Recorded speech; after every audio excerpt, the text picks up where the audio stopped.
ఈరోజు నువ్వు ప్రశాంతమైన సంతృప్తికరమైన స్థితిలో ఉండబట్టి దేవుడు గుర్తు రావట్లేదేమో. ఒక రోజు వచ్చింది, మర్చిపోవద్దు. ఆ రోజు ఎంత భయంకరంగా ఉంటుందో తెలుసా? దేవుడు నీ చేతిని విడిచిపెట్టేస్తాడు.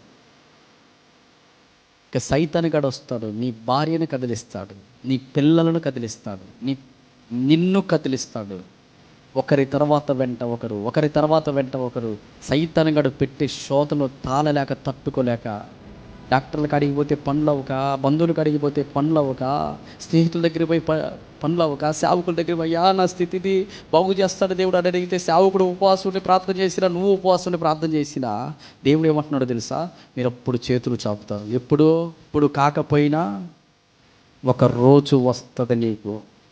ఇప్పుడు చాపకపోయినా, ఇప్పుడు మందిరం నీకు గుర్తుకు రాకపోయినా, ఇప్పుడు ఉపవాసం నీకు గుర్తుకు రాకపోయినా, గుర్తు పెట్టుకో, ఒక రోజు వచ్చింది. అన్ని రోజులు ఒకేలా ఉంటేనే కళ్ళ కూడా అనుకోవద్దు మీరెప్పుడు కూడా.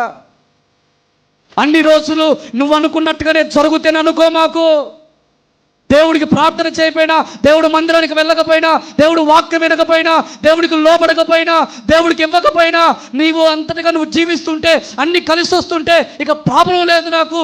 ఇట్ట బతికినా దేవుడు నన్ను చూస్తున్నాడు, ఇట్ట బతికినా దేవుడు నాకు సహాయం చేస్తున్నాడు, ఇట్ట బతికినా దేవుడు నన్ను పట్టించుకుంటాడని కలలు కనొద్దు. ఒక రోజు వచ్చింది, నువ్వు ఖచ్చితంగా బొక్కబట్టి ఏడుస్తూ ఆ రోజు మామూలుగా కూడా కాదు. చేతులెత్తుతో కొండల తట్టు, అధికారుల తట్టు, డాక్టర్ల తట్టు, బంధువుల దగ్గర, సేవకుల దగ్గర, నీ బుద్ధి ఉన్న సేవకుడి దగ్గరకు పోయినా, నీ బుద్ధి పుట్టిన డాక్టర్ల దగ్గరకు పోయినా, నువ్వు పేరు గంచిన అధికారుల దగ్గరకు నువ్వు పోయినా, నీ సమస్యకు పరిష్కారం ఎవ్వడు చూపలేడు. నిన్ను బాగు చేయాలనుకునేది ఆయన అంటున్నాడు, నువ్వు చేతులు చాపుతావు ఆ రోజు. ఈరోజు నన్ను ఎరగకుండా, ఈరోజు నన్ను పట్టించుకోకుండా, ఈరోజు నేను నీ కోసం ఏం చేశానో గుర్తుకు తెచ్చుకోకుండా, నిన్ను పెంచి పోషించి పెద్దవానిగా చేసి అభివృద్ధి చేసి ఈ స్థాయిలోకి నిన్ను తీసుకొచ్చిన నన్ను నువ్వు మర్చిపోయి ఇష్టానుసారంగా బ్రతికి ఒకరోజు నువ్వు పీడి తెచ్చుకుని అవసరమైనప్పుడు అయ్యా అని మళ్ళీ వచ్చి కన్నీళ్ళు గారిస్తే, చేతులు ఎత్తితే దేవుడు అంటున్నాడు, మీరు చేతులు చాపనప్పుడు మిమ్మల్ని చూడనే చూడండి.